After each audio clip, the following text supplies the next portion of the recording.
with Michelle Desrochers and Amelia Pisano. Airing live on the United Public Radio Network, 105.3 FM in New Orleans.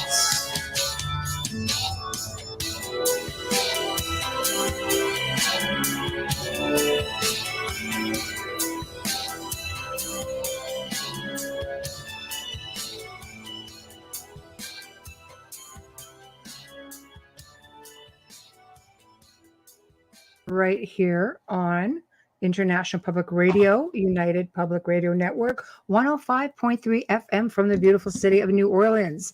The Outer Realm is fully sponsored by the amazing folks over at Folgers Coffee, who have had faith in us from the very beginning. Thank you, Folgers. It would not be the same without you being a part of this journey with us.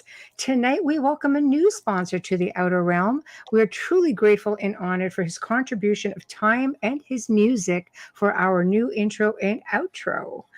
Dr. Snick, the sonic surgeon, aka Justin Snicker, is an award-winning composer of Halloween horror, sci-fi, and dark wave electronic music.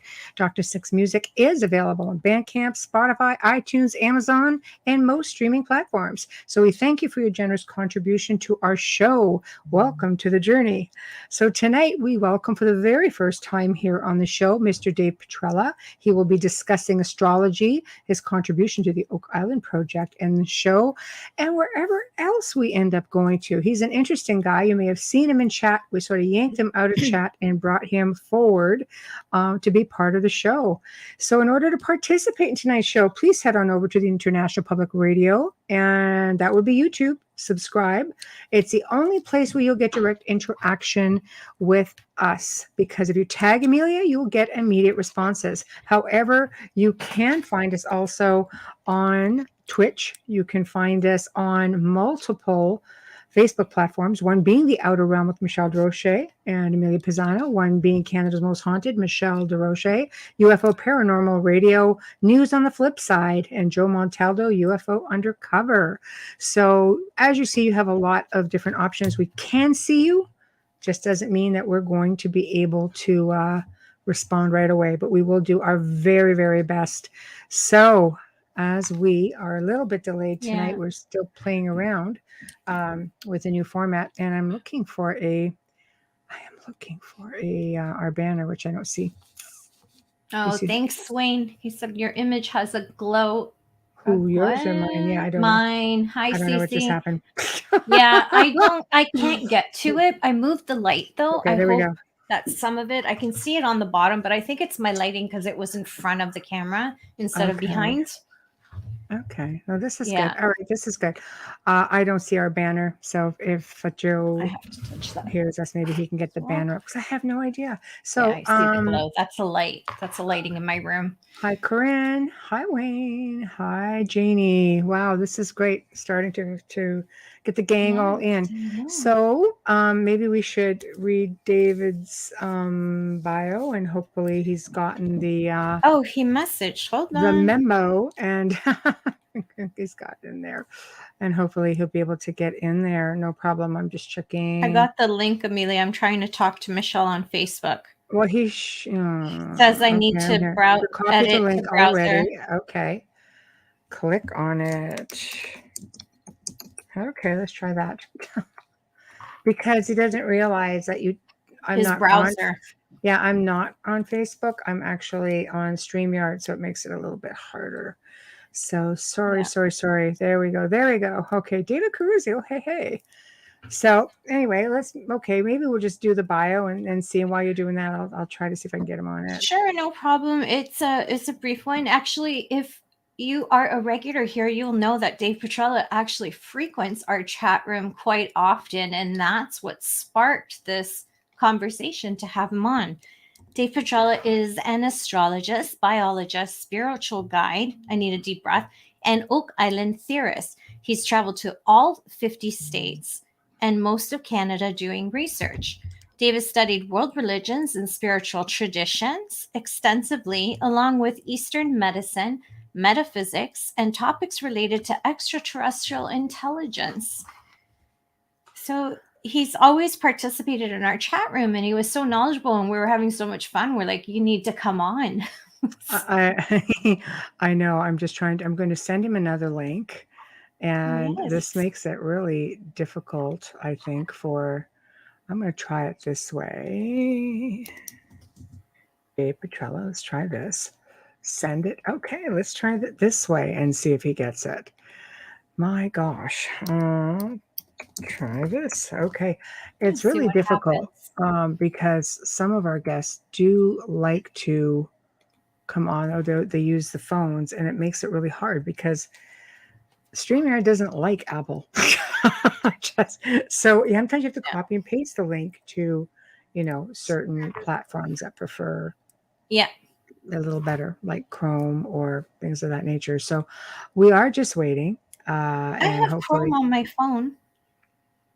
Me too. So Yeah. I guess it's just a matter of copying and pasting it. And I prefer Chrome over Safari, even though I have an iPhone. I prefer Chrome. Sort of the same, but I'm not going to leave that right there. So, yeah. So, anyways, crazy weather over here. All that dinging you hear, where in the settings can I allow StreamYard? I don't know. I don't know, David. What did Joe? Oh, he's putting up this. Okay, he's working with the graphs. Oh my gosh. Okay. So we're just gonna work on that for now. Crazy butt weather. Hi, Jojo. Can't hear you. Sorry, my mic was muted. Yeah. Okay. Yeah. So look, tell him to look for Cam and Mike. When he first comes in, it's going to give an offer between Cam and Mike. And when he clicks on it, he goes in there. It's going to give him an audio and camera setting. So he can go to camera, and there's going to be a pop down box that lets you decide what camera. Like if I click on this, I'm going to go bye. If I click on this, I'm going to come back. Oh, I said I'm going to come back. I'm lying. There I am. And they got the same thing for the audio. It allows you to pick what system It allows you to pick what system you want it to come through. But it's down there where it says Cam and Mike. When you first come in, it gives him the option to go in there and pick. He can look and see which one's moving and which one's not. It's a pop-down box. It's a pain in the ass. This is trying to give StreamYard permission. Yeah. He's got to give them permission, and then if it's still not working, then he's got to go into that Cam and Mike settings and change it. You don't have to go on his computer and set it. It'll let you do it on StreamYard. But he's on his phone. Yeah, he's on Cam and Mike. Oh, phones are harder. Depends what kind of phone he's on too. I know. Oh, I don't. I'm listening. Okay. Okay. So, go in one of the chats. I can't sit here. Okay. Yeah, I can't sit on here and do this. Go into one of the chats so we can see. Okay, I can talk to everybody about my experience tonight. Yeah, we can do that. So, Dave, just come in one of the normal chats that you come in, and then we can see your comments. Joe can see it, and we can go from there. I can't sit on Messenger while I'm live. I'm sorry. Yeah, because she can't be on camera at the same time. I know. So please, you had a pretty weird, crazy experience. It's been a rough day for that poor guy. I know. I feel bad. So crazy butthead dates for me today. We have these storms going on in Ontario, Canada, and I don't know where they came from, but anyways, crazy storms. I messaged Michelle and Joe. I'm like getting ready for the show and doing my makeup. Thank God I wasn't on the other side of my bathroom doing my hair. Now I live out in the country, so when there's a thunderstorm, there's a ton of open spaces. There's a lot of, room for lightning, although I've never seen it anywhere close to me. So I'm doing my makeup, and all of a sudden this big shot of lightning goes right behind me through into the shower. And I was just like, what the F was that? Right behind me. I mean, it wasn't even 2 feet behind me. I even felt it when I saw it. Crazy. I've never had lightning in the house. No, that would be pretty frightening. And lucky you weren't too close to the window. Honestly, it's crazy. There's like tornadoes out in southwestern far Ontario. From me. It's like crazy. Yes. Sorry. Yeah. Yes. So we're going to bring Dave into chat, and maybe Joe can assist him once he gets here, because I cannot be on Facebook Messenger while I'm live. It's a big faux pas. I can't. All I kept thinking was, man, if I was doing my hair at that time, I would have been hit. But think about it. Think about it. Would that have improved my abilities or The what? shut them down? Would it have improved my abilities or shut them down? Ooh. It's I don't interesting. know. You look at Baba Vanga. She was struck by lightning. Yeah. When she was younger, she lost the use of her eyes. However, she ended up being one of the biggest phenomena of our time with her abilities. Okay, Dave, there you are. Maybe Joe can chime in for a few minutes. I don't know what kind of phone you have. I don't know if you're looking to get permission from your phone, but if you can make it into StreamYard, there is an icon at the bottom here with Cam and Mike that you just click on, and it basically you can come in with that. If you have a tablet or a computer, it would be better though. It's hard on the phones, but we do have guests who do it. Yeah. I sent a link direct, right? Messaged it right from the soundboard. So it is the link. You just need to be able to try to paste it into either Chrome, Microsoft Edge, Firefox, Microsoft Explorer, I believe, are the ones you have some options there, I think. So I think Joe can actually see the chat, so maybe he can. He's still there. I'm here. So when you get ready to enter StreamYard, it's going to give you three things at the bottom down there. Let me go back where I can see it. It's going to give you mute, stop cam before you enter the studio. This is the screen before you come in the studio. It says mute, stop cam, and mic. If you click on the cam and mic, it allows you to go down to the pop-up. You'll see camera. You can go in a pop-up box and find out which one of your cameras is actually working. You can go into audio and say the same thing. Because if you're talking in the mic, when you go to adjust it, like when you go to audio, you'll see the green lines moving. So if you don't see them, you can filter through the pop-down box until you find which one's working. He says he's in site settings, so I'm hoping that's a StreamYard site settings. And because it's really, when you first come in, it says let you check your camera and mic. If it's not going up and down green, if you can't see yourself in the box when you're in the other room, and you don't see the mic coming up and down, that's what the cam and mic settings are for. You can pop down there and look around until you find the ones that are working. No, it's in his phone settings. It depends on your phone. No, it's a screen that you come in. It's the same for everybody. It has mic and cam on it. Yeah, it's gonna say mute, stop, cam, mic. I allowed everything in StreamYard. Now he's just fighting with the phone. You just have to make sure that your mic, your phone is allowing your mic to be on. It says the browser has blocked the mic and the camera. So I think you have to go into maybe your settings and get that. Go to the browser, go to the app, and allow it to use your mic and your camera.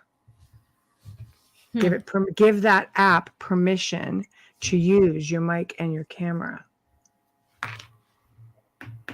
I don't know what kind of phone you have. I have iPhones. His browser has blocked it. So he has to go all the way back and start over again. That's hard. Computers are easier. I know. And be sure you're not on Safari. It's on Android. Joe can it's help an Android, you Joe.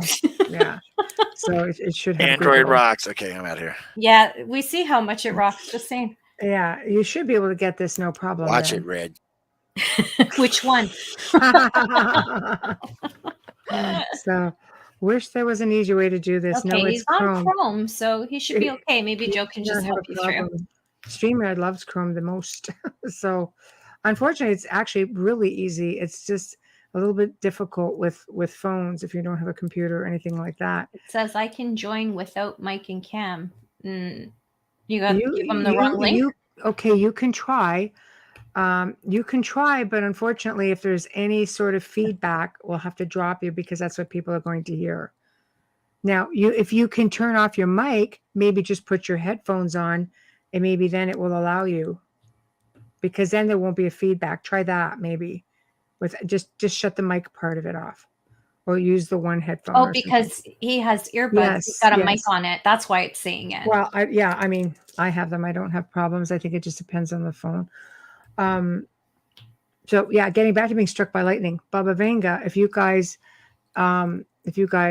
research her, I love her. Some of the research she has done has been like, Bride of Frankenstein look. Yeah. But she has done some of the most unbelievable predictions, and a lot of them have happened, and she has predicted things all the way into like the year Now. 8,500. Yeah. Yeah. Yeah, it's a lot of craziness. Oh, there's Dave. Okay, device not connected though, Dave. So, to be known, you're this little old lady, and to be known as one of the biggest phenomena of our age is unbelievable. And she basically ended up, the government would use her also. Like she was a seer for like pretty high up people. That's how credible she was, and it all stemmed from being hit by lightning. I love her. I She's amazing. researched her a long time ago, and I was just so fascinated by her predictions, and just incredible, and very spiritual woman as well. And you can imagine the things that she sees, though, or bed. she saw. She passed in the 1987, I think. But I mean, you can imagine to have that sort of ability, the things that you would be seeing. I'm backstage.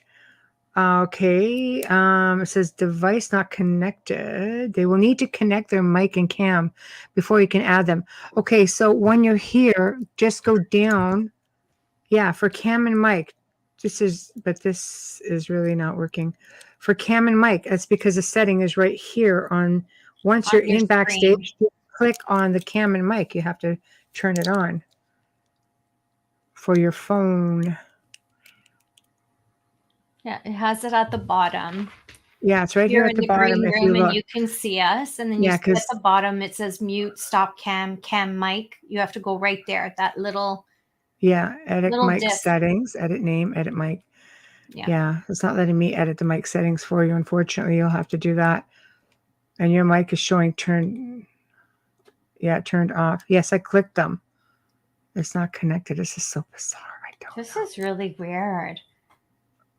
I know, Joe. Any ideas if he's in studio? Now it's saying browsers blocked it. Oh, poor Dave. I would say download Firefox and try that if you can get that app. Just try that. Chrome is just being.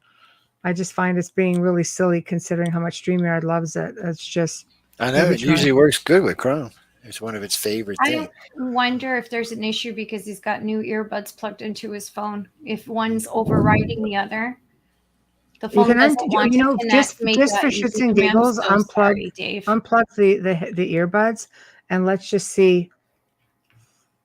Hang on. Okay, yeah, no problem. Okay, no Dave. problem. Sorry. Yeah. Oh my gosh. Phones are hard, but I mean, we have guests that use them, and they don't really have a whole lot of problems. So maybe the issue is using something else altogether, but that's okay. We have time. We can definitely play around with this. Yeah. We have some time. It's not like we don't have them. I unplugged them. Okay. Oh, there we go. Okay. And now add to the stream. Okay. So there you are. Can you guys hear me? Yeah. We can hear you. Hello. Oh, okay. Wow. Woo-hoo. Oh, all right. wow. So I wonder sorry you had such a rough time of it today. I wonder if you could turn your cam on now if you wanted to. Okay, well, the good news is the worst case scenario is that we'll just have to talk without video. I'm trying to get video. That's okay. That's okay. But can you see the screen and everything? So this way here you can go through your charts and such. That's a lot of feedback. We're getting the back. Can you guys say that again? Yeah, see, we're getting the feedback. Just say, can you see the screen? Okay, that's because I don't have the Try putting the earbuds in now that you're actually in the studio. Okay. Just the earbuds. Just to eliminate the back. Can you guys hear me still?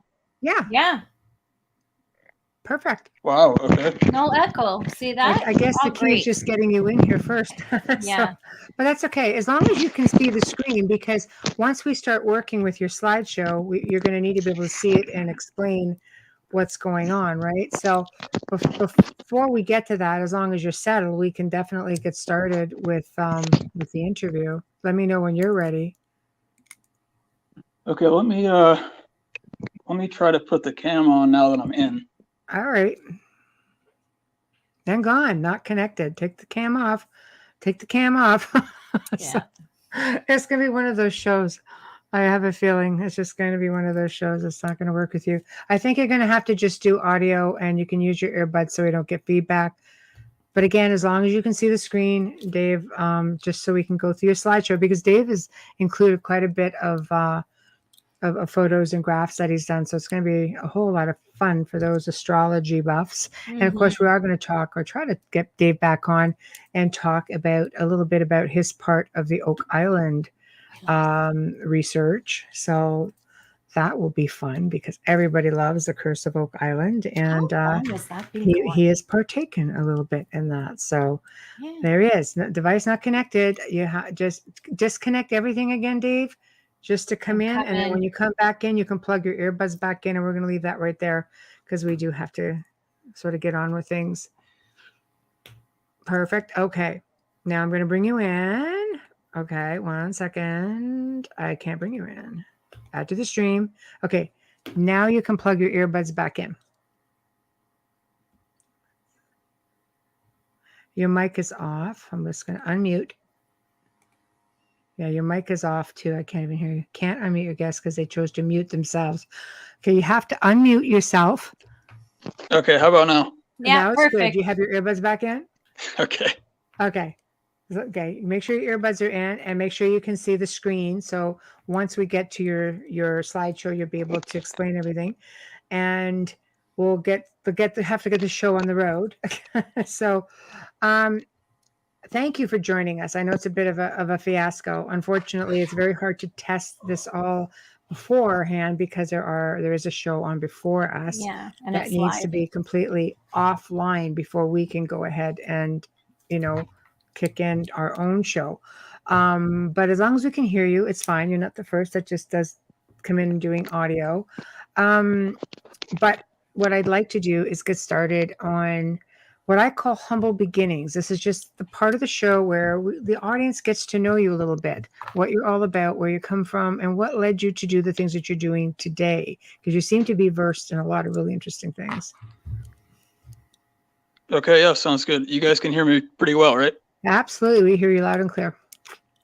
Okay, I'm very thankful for that, because I wasn't sure if we were going to even be able to get the audio, but I'm happy we're there. Awesome. Okay. Thank you. Well, I went to school for biology, and this was probably about 16 years ago. That's when I started. Right. And it kind of continued over the course of, a few different colleges, a few different years, and kind of way back when I was trying to figure out what I wanted to study. But what ended up happening was I kind of got to the wall, and I said, all right, this traditional academic scheme is not working for me anymore. So I said, all right, well, I'm going to go find my own information. And I started to do a lot of research. I started to read maybe alternative types of information, just to try to, I really like to look at both sides of things. To me, that's the best way you're going to come up with a good answer. No, I agree with you. As if you really have to. I mean, I know some people don't necessarily like doing that, but you can still hold your belief even if you're hearing information that contradicts you. That's something to me that the person has to work on. Anyone should be able to tell you any story and any information, and you should be able to come out on the other side with something. You don't have to believe it, but it's important to me. It's good to have an open mind. Right? Yeah, absolutely. So what I started to do, I guess in 2006, I took a course on cosmic evolution, actually out of Boston, college in Boston. And it was one of the best courses I've ever taken in my life. It took, it wasn't really a traditional science kind of, lesson plan. It really encompassed a lot of mystical topics, in addition to what you might find in like astronomy, for instance, as opposed to astrology, which we'll get into that later. But so it was really refreshing. I was happy to kind of see that. And at the same time, I was taking a course on Greek and Roman mythology. And that was also one of the best courses I had ever taken. So this is back, I started biology I've actually really always done biology since I'm really even elementary school. That was always the first thing I went to. So, and I would read, way outside of the curriculum. I had so many books back at my house, things that had nothing to do with the actual class. And I pick up and I read on my own time. And, I can even remember back in 5th grade, the teachers, they put up a diagram. There was some anatomical diagram they put up, obviously real basic because it's 5th grade, but I was, one of the people, that were the teachers, is supposed to be the experts and stuff. They said, well, they showed probably 4 or 5 things. They labeled them. And then I said, well, what's that one that's not labeled? And what's that one over there that's not labeled? And they actually didn't even know. So at that point I said, all right, I already have an interest that's way beyond. I need to keep pursuing that. So 2006, let's see. So all the way up through 2005, it was mostly biology, including all through high school. I took it very seriously. I got college credits and everything once I was out of high school for AP bio and stuff like that. And then when I hit 2006, that's when I started with the mythology and with, a lot of the astronomy stuff and some of the alternative stories that they don't really teach you in secondary school. Right. And some of those, it's actually really interesting. One of the first stories that to me was really eye-opening. I had a professor in Boston. He was teaching about actually it's called the Amanita muscaria mushroom. And it's a very, very, very hallucinogenic. It's probably, you guys probably know, it's the one with the red top and the white dots on it and everything. It's the one in the fairy tales everywhere that you see. Yeah. Right. Alice. Okay, well, it's real. So Yeah. So he started, and I've actually seen them in person in Alaska. I used to work in Alaska a lot, and wow. I think I got some Alaska friends out there. Hey guys, how you doing? So there was they grow in tandem with a specific type of tree, and so you can always kind of find them underneath these trees. And I was just walking by, and I said, "Well, hey, that's that mushroom I learned about, I guess 10 years before." I mean, and of course I remembered it, but they figure very prominently in Russian mythology as well, and the shamanistic, all this stuff. And turns out that in ancient Greece they were I guess used in their ceremonies a lot. And I didn't hear, the only thing I'd ever heard about was some of the Greek gods and some of the basic stories. And he starts talking about hallucinogenics, and he calls them entheogens, which is something that you take into the body to get you closer. Is that right? Similar to? Yes, exactly. Same sort of. Exactly. Right. Exactly. It's the same kind of idea. Right. So anyway, that was like my introduction to the mystic side in 2006. And then after that, I actually, a couple of years later, 2008, I started traveling the country. And I live in the United States, in case the listeners don't know that. But I started traveling the United States, the lower 48 states. And I basically wanted to collect information that wasn't available in a classroom. Because like I said, I kind of feel like I capped out.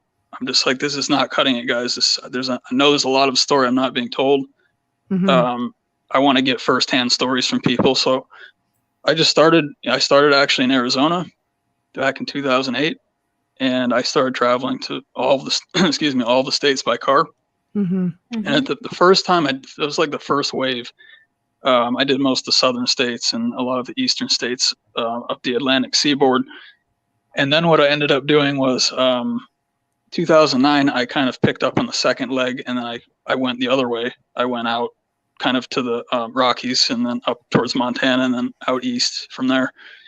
And by the end of 2009, I had been to all 48 of the lower states. And then a couple of years later, probably more than a few years later, I actually headed up to Alaska as the 49th. And then a few years after that, I went to Hawaii as the 50th. Now, this whole time, I was collecting information. Some people, and I'm not saying there's so many ways to do life, and I think it's great. People go out on the road and just kind of drive around and stuff. That was never what I was doing. I wanted to talk to local people. I wanted to learn about what they believed spiritually. I wanted to I wanted to feel the land, which is something you guys could appreciate, I think. Absolutely. Definitely. You can't. Yeah, right. So if you go somewhere or if you read about somewhere and there's only so much information you can pick up. It's like one sense coming in, whereas if you go to the location, you feel you can literally feel the bedrock if you know what you're looking for, what you're trying to feel. Mm-hmm. The sun hits you differently, just the wind is different, everything.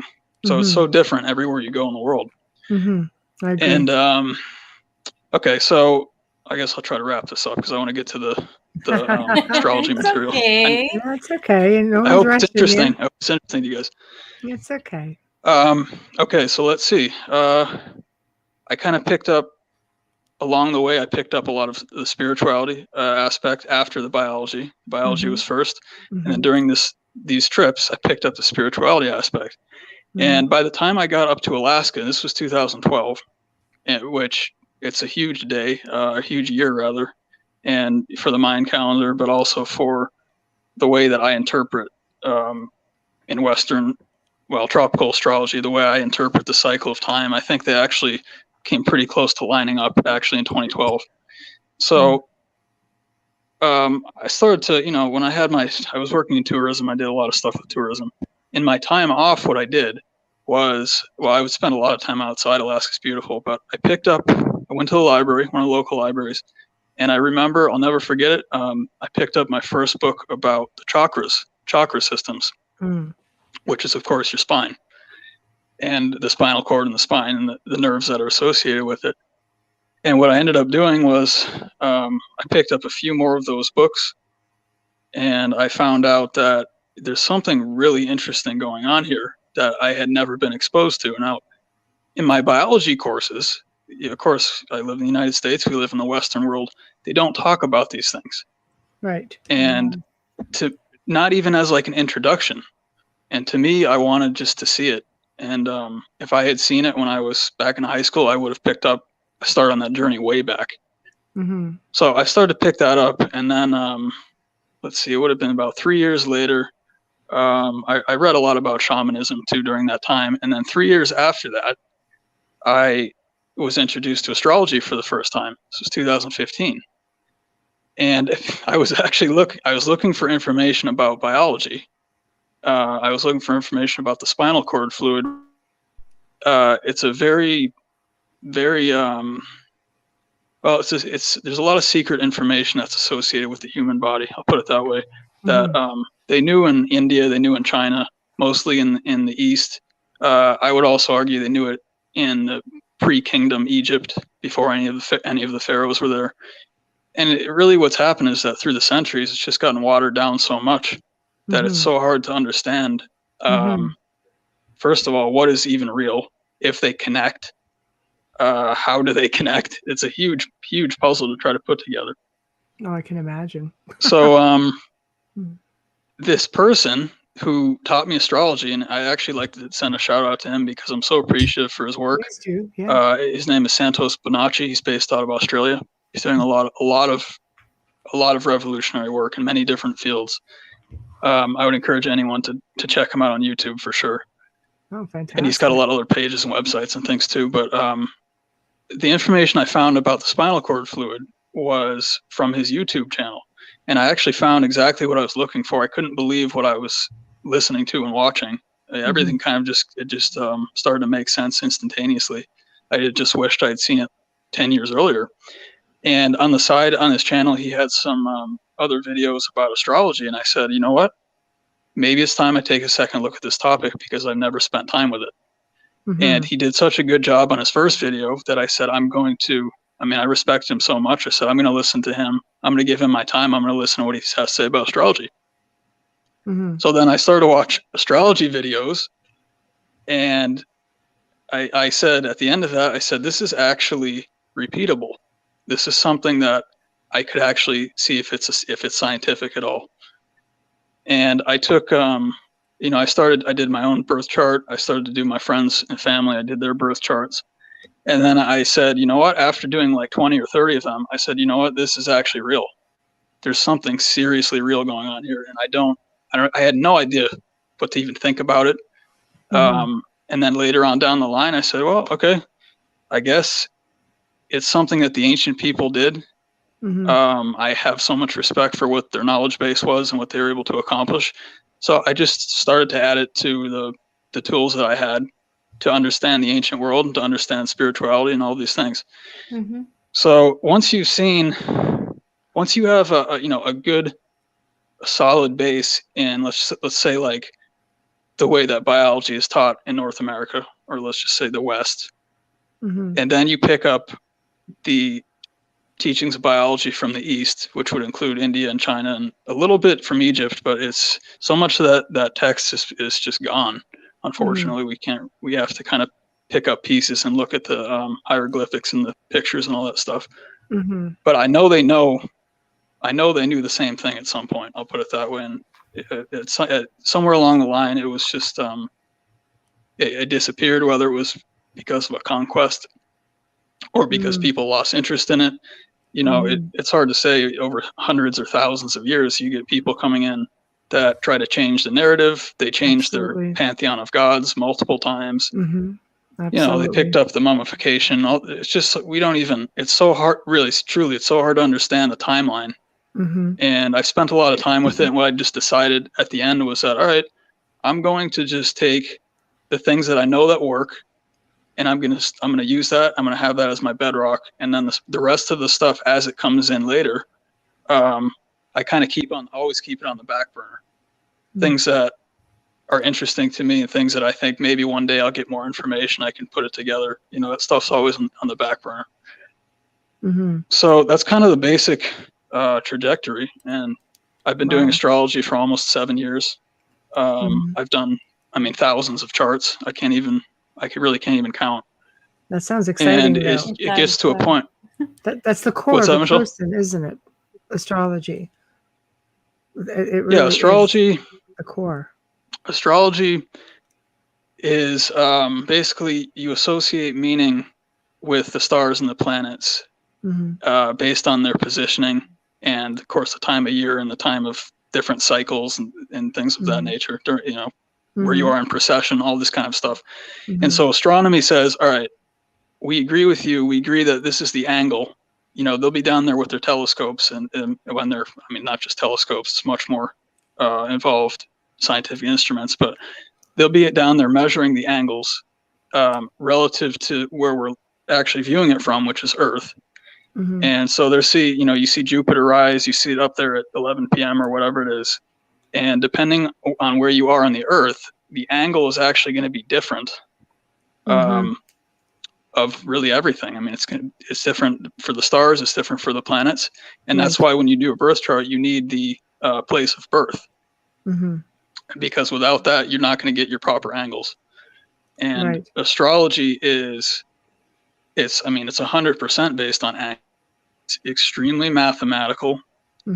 And it's very, very scientific if you're doing it right.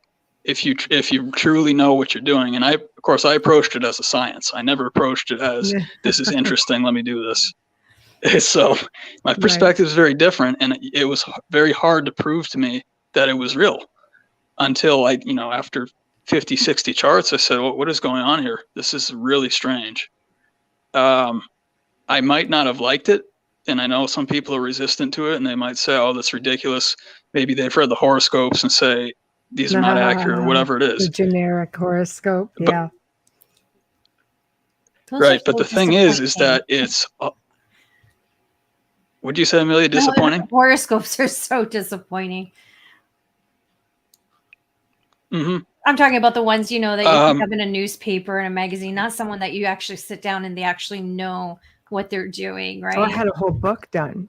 Yeah. That basically, talks about everything about you. Your rising sun, your rising moon, this. There's a lot to it. It is a science, isn't it? You guys broke up a little bit. I didn't hear all of that. We seem to have a delay with you as well. It's okay. We'll just move on. So it really is a little bit of a science. I had read it was a whole book that was given to me as a gift, and I was just like amazed at all the information that was in there. So do you want to delve into the charts? Like you've sent over charts here to look at. Do you want to start there? Yeah, we can pull up the slideshow. Yeah, that sounds good. Slideshow, perfect. Whenever you're ready, please, and thank you so much. There we go. All right. So can you see that okay, Dave? Yep. Oh, yeah. Yeah, I can see it well enough. Okay, perfect. So we'll let you that's great. take over from here and let us know when you need it switched to the next photo. Okay, sounds good. All right. Well, and since today is the fall equinox, Yes. I'm just overjoyed to be on the show today because it's the perfect Thank time you. to talk about astrology. Perfect. Can't wait. So thank you guys for that, for sure. Thank you You're for being welcome. here. It's our pleasure. Oh, absolutely, yeah. And it's about to get a lot more exciting too. That was just kind of the I'm intro, down for but excitement after this day. okay. So the basic shape, and this is one of the. It's a motif in the ancient world. Of course, it's the circle. Anytime you see the circle, at least for me, anytime I see the circle, I immediately go to the zodiac, Mm-hmm. which is where the 12 signs are. It's in the shape of a circle. Now, this particular picture that you're seeing right here is, we'll get to the zodiac in a minute, but this is actually just showing you where the equinoxes are located, where the solstices are located. And of course, over on the, I guess it'll be the right side, it says fall equinox, at least my right side. Mm-hmm. Fall equinox, and you see it's right on that center line that cuts across the circle. Mm-hmm. And so the fall equinox it's the moment of time. It's a moment of the year, one of two, because there's a spring equinox too. That the amount of daylight hours is equal to the amount of nighttime hours. And the word equinox, it really means equal. Nox means night, so it means equal night. Mm-hmm. And it's really the balance point of the year. It's associated. You'll see as we move on the slideshow, but you'll see it's associated with the equator. Mm-hmm. And today, the sun is directly over the equator, and it's a very, very, very sacred day. And in all of the world, you'll see people call it different things depending on what part of the world you're in. But it's the important part is to understand that it's talking about the same idea, which is that today is the equinox. It's equal day and equal night. Now that it gets very complex. I mean, it's really high level science. This is not even the astrology part of this. It's really just the astronomy part of it. Mm-hmm. But if someone, for instance, if someone pulled up their location and they said, okay, so this is the equinox today, why do I still have more day than I have night?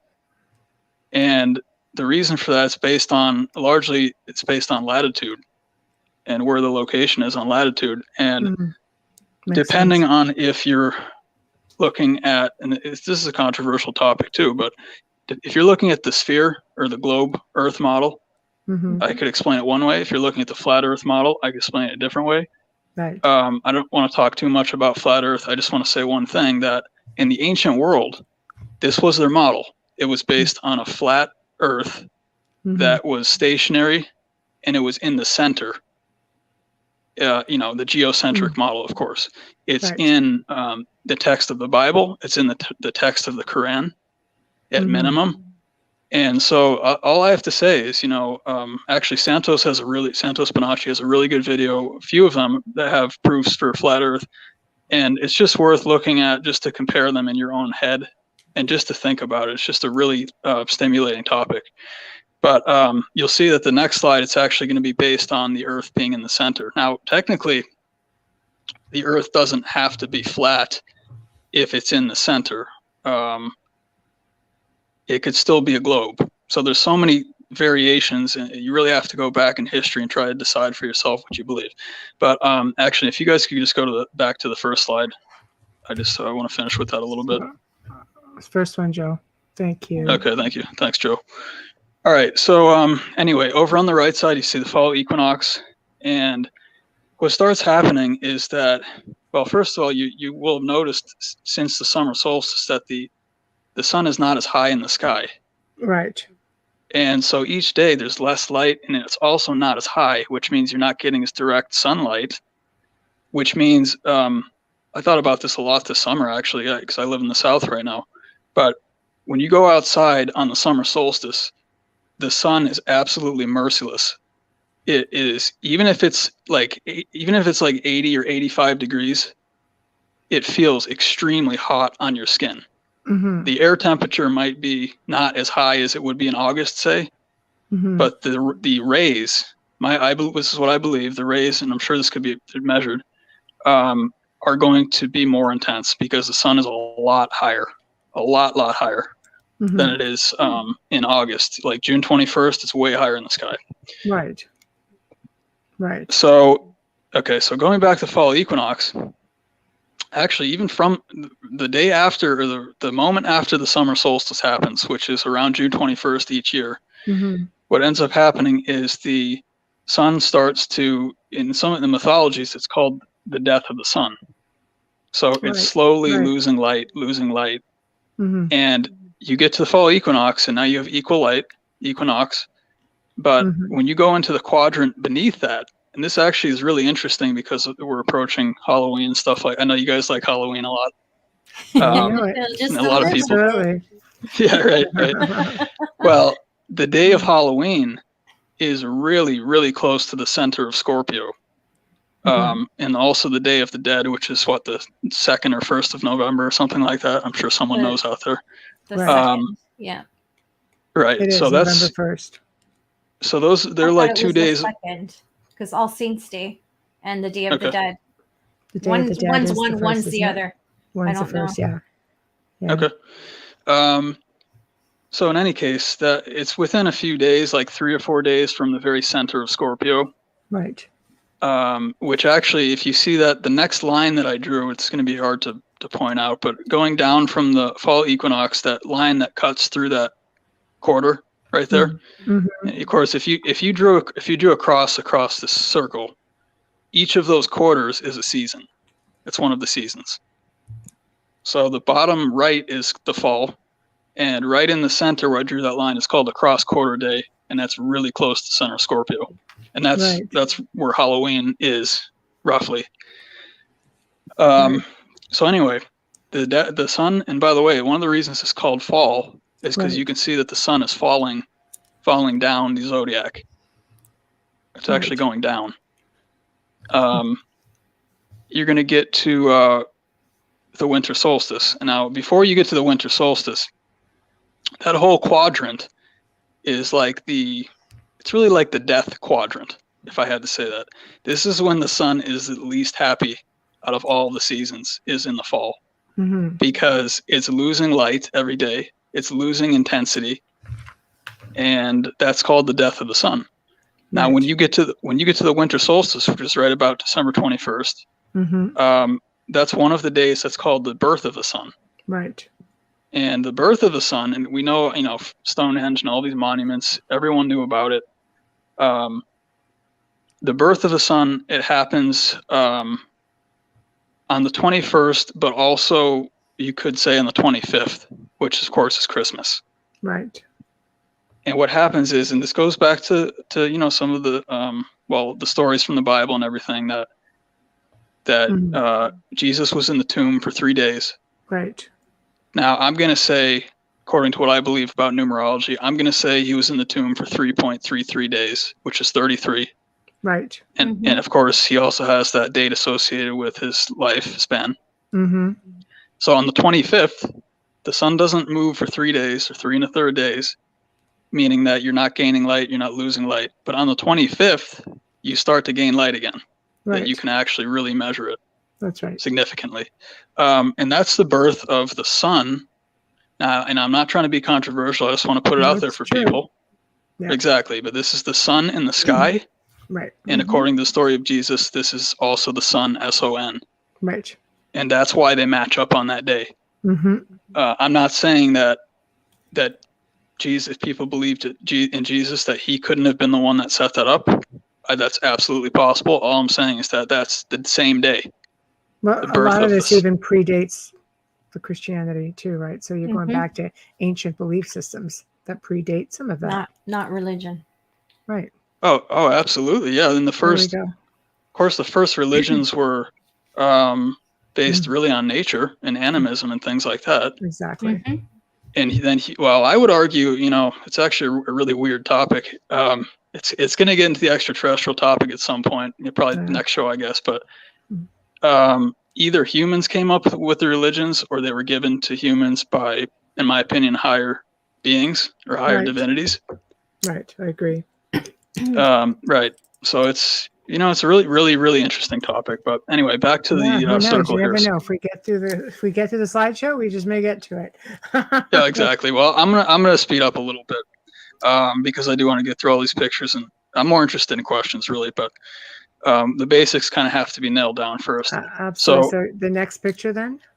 Well, 1 second. I just want to finish this one. It'd be about another 45 seconds. Okay. So the entire left half of the circle is called the birth of the sun. Right. The right side of the circle is called the death of the sun. Right. So the sun is born. One of the days the sun is born is on the 25th. Now you're coming up the other side, the left side, and you're going to get to the spring equinox. And the spring equinox is the other possible birthday of the sun. Right. And again, I can't get away from it just because they're so closely tied together. I'm talking about the sun and the sky, and I'm also talking about the rebirth in for Christianity, of course for Jesus. So that's why I wrote resurrection there. Easter is associated with the spring equinox. Passover is associated with the spring equinox. Right. So that's the day when now you're getting more sunlight than you're getting darkness. So it's, in my opinion, it's between the spring equinox and the summer solstice. Those are the two most important days of the year for the sun. Right. Okay. So as you come up from the spring equinox, the sun's increasing in power, and that top left quadrant are, in my opinion, again, are the luckiest signs of the zodiac. And that would be Aries, Taurus, and Gemini. They have the most positive natural energy because the sun is supporting them the entire way. It's always about increasing positive, good energy and good things. No, absolutely. Okay, so we can go to the next slide, I guess. Next slide, please, Joe. Thank you. Here we go. Okay, it's a little okay. And this is all making sense to you guys, right? Right. Absolutely. Okay. I'm great. I'm somewhat versed in the equinox and such. So yeah. Okay, great. Astrology is a whole. Okay, so okay, I don't know if we can turn that one around. If we can't, it's okay. I'll still explain it.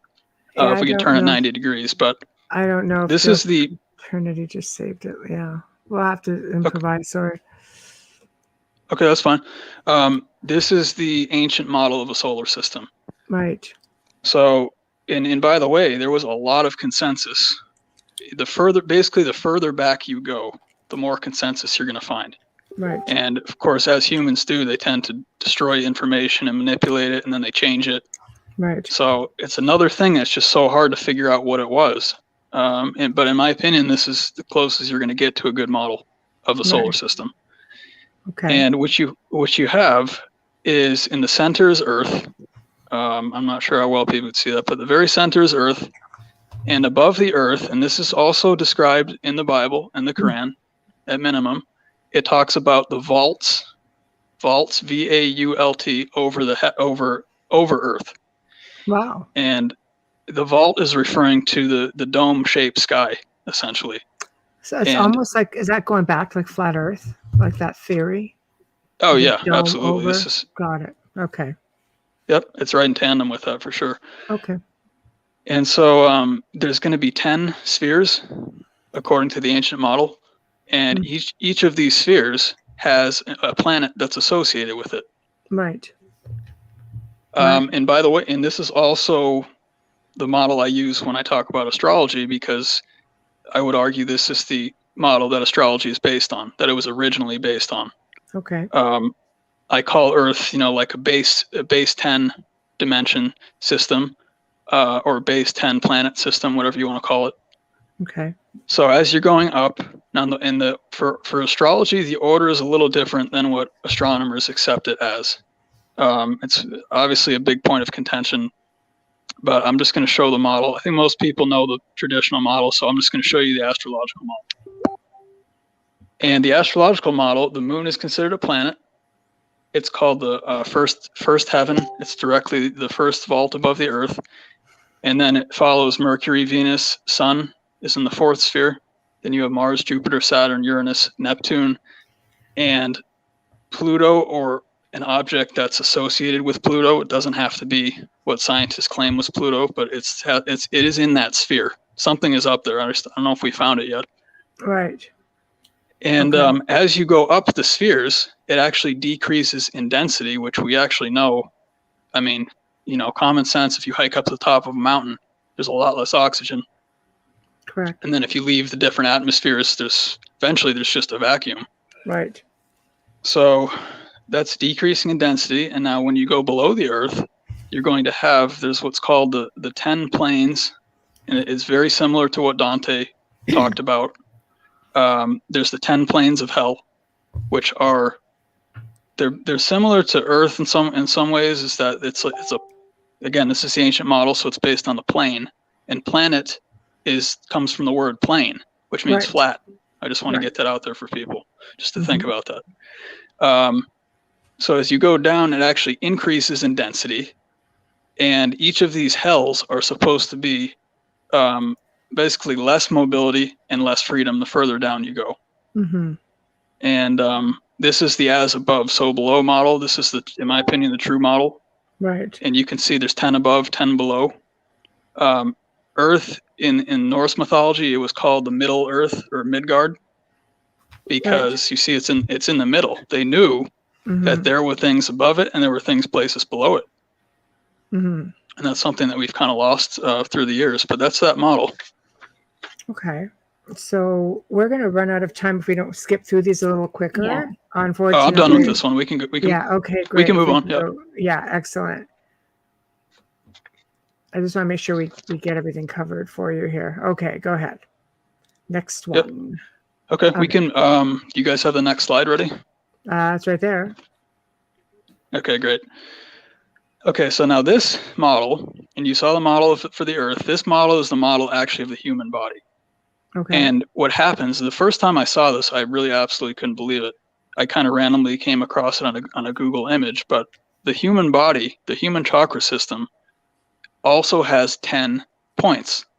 Now we know the bottom 7. Those are the 7 chakras. Most people know the 7 colors going up the spine. And they're associated with the colors. They're also associated with a specific planet.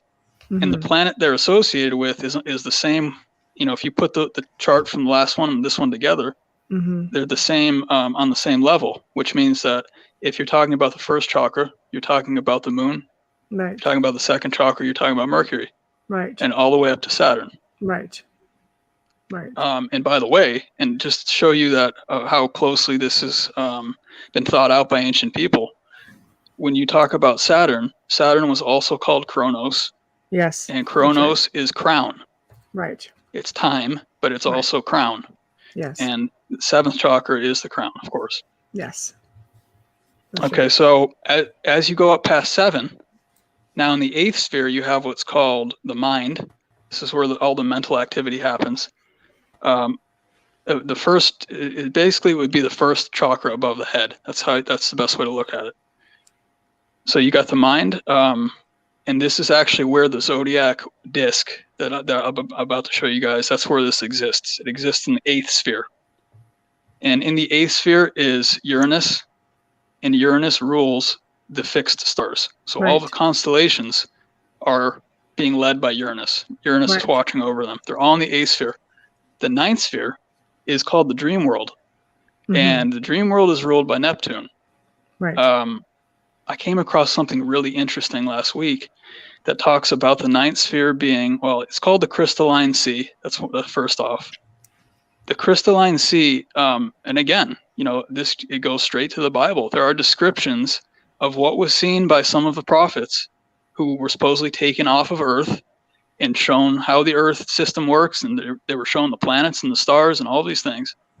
In the description, I think it might be Ezekiel actually, but the description is that the crystalline sea was actually like a glass ceiling or like a glass ocean. So the way I think of that actually is more like a dimensional barrier. Right. And it's like a shimmering, portal kind of thing. Right. Right.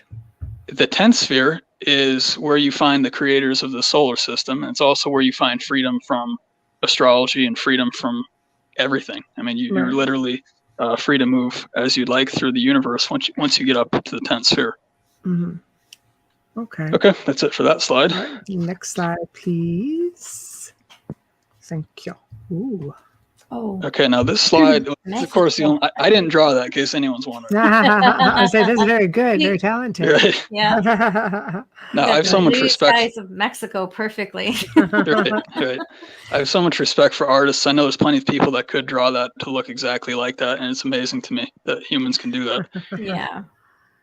Okay, so this is called El Castillo. It's Chichen Itza. It's on the Yucatan Peninsula of Mexico, just like Amelia said. Right. And what this is, it's proof that on the other side of the world, because the models that I've just been going over really was established very well over on the other side of the world, which would be, I would say, Egypt, Middle East, and then Europe. Right. At the end, it probably moved up into Europe. Right. So this is on the opposite side of the world. And we can see that there's 10 platforms. And not only are there 10 platforms, but there are 91 steps on each side of the pyramid. Right. Which in addition to the top platform makes 365, which is, of course, the length of the year. Right. And also on the pyramid, they were celebrating the equinoxes. That's when Kukulkan comes down from the top, and you can see it. The sun shines on the balustrade, and it makes the serpent coming down on the staircase. Yes. Yes. Mhm. So, right. So they basically, that is the model of the solar system, and they put it there in the form of a temple. How did they know? That's genius. Right? How did they know? How did they know? You said. Yeah. Well, most people. Well, I would say most people that go really far into these topics end up with the question of visitors from the stars, or sky gods, whatever you want to call them. And most people will tell you themselves that that's who gave them the information. So, I would have loved to have seen exactly how they did it. All I know is that that's an accurate model. No one ever talks about how there's 10 platforms on it. The only thing I hear about is the 91 steps, which make the year, 365. You're right about that. I never heard the 10 platforms. Exactly. Because if someone hasn't studied the traditions from the Mediterranean area, where they heavily talk about the spheres, and they show 10 spheres, then why would anyone be thinking about that in Mexico? Except for the fact that what I believe, and what actually a lot of people believe, again, who study this really in depth, is that there was at one point, or probably many points, there was a worldwide culture, and there was exchange of information across the world. How people did that, I don't know. I have my ideas. But you're seeing the same thing showing up on both sides of the world, so something happened. Okay, that's good for that one. Okay, next one, please.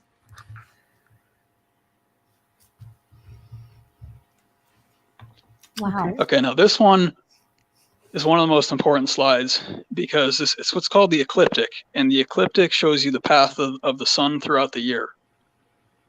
And you see the midline is actually the equator.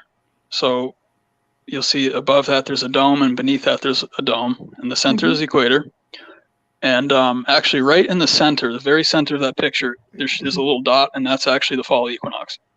And what happens, if people have looked at maps before, of course, I'm sure a lot of people have tuned into the fact that there's something called the Tropic of Cancer and the Tropic of Capricorn. Yes. And they're each at 23.5 degrees north or south of the equator. Well, the reason that they're called that is because the constellation of Cancer, you'll see, is at the very top of that left dome that I drew. You see Cancer at the very top there. Right.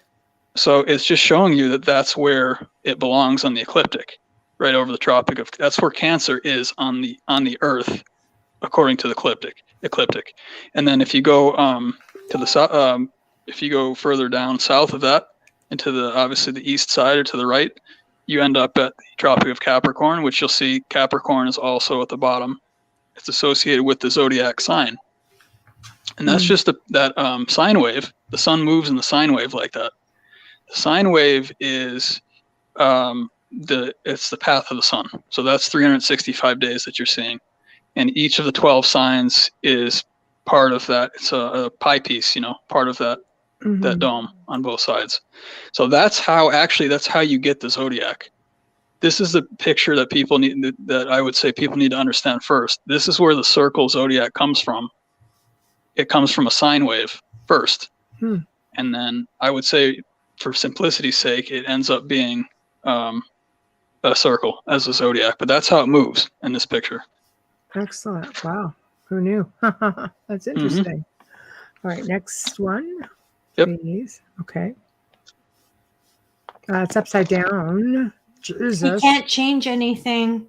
Okay. Okay, that's 'Cause okay. I asked him before. He said Yeah, he that's can't okay. change them. That's okay. That is what it is. We're upside down. Just give us maybe a generic. I don't know why it's upside down. It's crazy. That's not how I sent it. So It's okay. It's okay. Yeah, just give us a generic, I guess. Okay, so over on the far left side is, if this was We see Pisces. Okay, it is upside we down. see Libra. Yeah. Oh, yeah. That's very. All right, so basically pretend like I didn't draw anything. There's no words on that. Just look Okay. at the shape of the circle and the different Right. wedges. Right. On the very far left side is going to be right at the spring equinox is Aries. Right. And then you have Taurus and Gemini. That's the Right. first quadrant. That's the spring quadrant. Right. Top right is going to be the summer quadrant, which is Cancer, Leo, and Virgo. Okay. Bottom left is Libra, Scorpio, and Sagittarius. That's the fall. And then the bottom left is Capricorn, Aquarius, and Pisces, which is the winter quadrant of the Okay. year. Okay. So that's the best way to actually draw it. If you want to look at it in front of you, is you always want to have Aries to the left, which is the beginning of everything. Aries kicks everything off on the spring equinox. That's really where you should start. Best place to start the year. In fact, you can see a little vestige of this because if you look at the names of the months, and the months are associated with the 12 signs, but it's associated with the moon. Month and moon is essentially the same, MON. So it's Okay. talking about the moon. Okay. What happened through history, again, is that humans said, okay, I'm going to change this either for my benefit or I'm going to change it possibly to deceive people so that we know the power days, but they don't know the power days. All stuff like this happened. Right. You can see if you actually start the year in March, which is when Aries is, you end up, say that's the first month of the year. Taurus is second, Gemini is third, fourth is Cancer, fifth is Leo, sixth is Virgo. Right. Did I go off one of those? September. Okay, yeah, no, I did it right. September would end up being Libra, Right. which is, of course, where we are right now. And September is indicating Sept, which is 7. Mm-hmm. So the original year, according to the Sept, it's actually Sept, Oct, Nov, and Dece, December, it's telling you it's the 7th, 8th, 9th, and 10th month. And the only way that makes sense is if you start the year in March, which is the equinox, which is Right. it's where you should be starting. Of course, I was born in March. You should be starting in March. Just saying. You're right. You're right.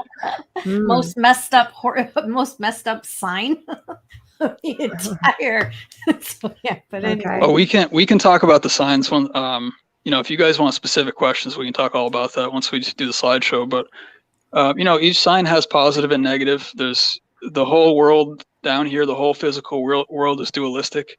So it's Mhm. never one thing. It's potential to be both things on both Right. sides. That's how it's Right. been set up in the physical world. It's not that way in some of the higher dimensions. Right. Right. Okay, so next you see the one? 12 signs. Oh. I wrote, well, you're not going to see it because it's upside down, but the first sign of the season is called the cardinal sign. The second sign of the season is called the fixed sign. The third sign of the season is called the mutable sign. And it's Okay. just indicating, cardinal is the leader that kicks everything off. Fixed is they're not going to move. They're right in the middle. They're not going to move. And by the way, the most stubborn signs are the fixed signs. So if you know Taurus, a Leo, a Scorpio, or an Aquarius, good luck in trying to get them to do something that they don't want to do. Right. I believe that. I'm a Right. Taurus and I'm pretty stubborn too. Well, I don't know where our slideshow went, Joe. It's completely gone. That's fine. I'm going to keep talking about it. I've got in front of me. Okay. So all 12 signs, you've got the the different types of signs, which is cardinal, fixed, and mutable. Now, each of the 12 signs is ruled by a specific planet. Right. Leo is ruled by the sun. Cancer is ruled by the moon. Those are the only two that, and Leo is the male archetype in the sky. Cancer is the female archetype in the sky. It's the sun and the moon. That's probably the oldest teaching from astrology about the sun and the moon. And then the rest of the signs, the 10 signs, have there's a specific planet that actually rules 2 different signs. So Mercury has 2 signs it rules: Venus, Mars, Jupiter, and Saturn. They each have 2 signs instead of 1 sign. Okay, I have to actually stop you here for a moment because we are already at the 10:30 mark, which is the station ID and sponsor ID. So Thank go you so ahead. much, Michelle. You are listening to The Outer Realm with Michelle Desrochers and myself, Amelia Pisano. Our special guest tonight is Dave Petrella. We're talking all astrology around the world and a little bit of ancient civilizations to bring in a little bit more conversation and explanation. We are live in the beautiful city of New Orleans, 105.3 FM radio, streaming for you on International Public Radio. We will be coming back on UFO Paranormal Radio and UFO Gods and Extraterrestrials, UPRN Talk Radio. And tonight and every night, we are fully sponsored by the amazing folks at Folgers Coffee. Thank you, Folgers, for your support. We love you. And thank you, Dr. Snick, for the new intro and outro. Yes. Loving that. Okay. So if we can move on to the next, we are really narrowing down. We're not going to be able to get through too much more otherwise. Electromagnetic spectrum, Dave. Okay. Yep. So we'll come back to it, obviously when people have questions and things, but I just want to move off of astrology for a second. They'll put it in chat for sure. Okay. I want to talk a little bit about the spirit world because there's so many things that lie on top of each other in terms of teachings and traditions, and they all kind of work together, but it's hard sometimes to place it what is actually going on specifically scientifically. So I've been thinking about this since the beginning of my research, which is, again, electromagnetic spectrum is something you learn in high school. It's about light, basically. So that one, okay, no, that's the right one. All right. Well, if you turn that picture 90 degrees, you'll see that in the middle of it is the visible light spectrum, which is the 7 colors of the rainbow. And when we open our eyes, that's what we see. So what you're seeing is in a very, very, very narrow band of the light waves that are actually present. So I started thinking way back. I said, well, if you could see infrared, what would actually be there? Or if you could see UV, what would you actually see there? And, for instance, there are some, I know supposedly bees can see UV light. And, I mean, for all I know, and for all, I guess all of us know, there might be animals that can actually see in these different spectrums. It's believed so, yeah. So exactly. So if you see your dog or your cat looking at the ceiling and you look up, there's nothing there, but they're like following it with their head, like it's actually moving up there. I'm betting that they're actually seeing something. And my explanation for that would be, if you go to the right, well, if you flip that, the next highest waves up from visible is UV, then you have X-ray, then you have gamma ray. And of course the sun emits gamma rays. It's, can be very, very hazardous. UV obviously too. That's all the really high energy. And then the lower energy than the visible light we see is the infrared, microwave, and radio waves. Right. So what I did is I just split that up basically to heaven and hell. And if you were able to see UV, let's say that there's a being or someone that exists, but they're not made of visible light, they're made of UV light. So they're standing next to you in the room. It's probably like an angel or something. So it's a positive being, but you can't see them, but you can feel them. Right. I mean, that could even, honestly, it could even be a relative. It could be a lot of different options. Right.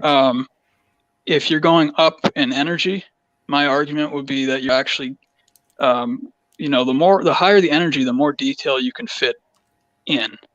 the more detail it allows for. And when you have more detail, you can allow for, it's like a getting closer to like a needle point. If you can have all of your energy on a needle point, it's extremely organized and extremely powerful. And that's kind of what you're looking at when you go that side.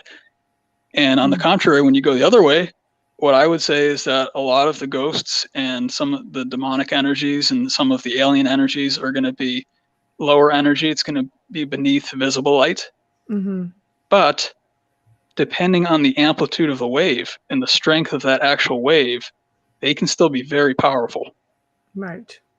Which I'm sure you guys could comment on in terms of being able to sense different entities in areas, and some of them are a lot more powerful than humans.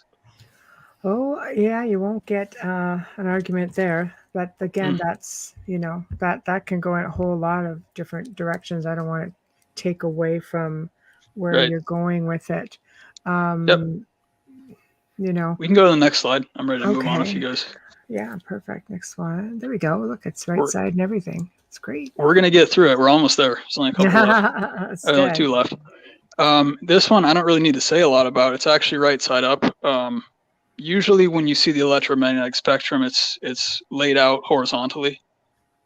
So all you really have to do is just put it vertically. And now you also have the same model that lines up with all the other models that I've shown tonight. And you see Earth is in the middle, that's visible light. And the heavens, and again, according to the sphere model that I showed earlier, the heavens are above Earth, the hells are below Earth. And you're going to see that the higher up you go, the higher energy light. And what I would say is that there are beings that are made of these different types of light waves. So we can not see them unless they're in the visible spectrum.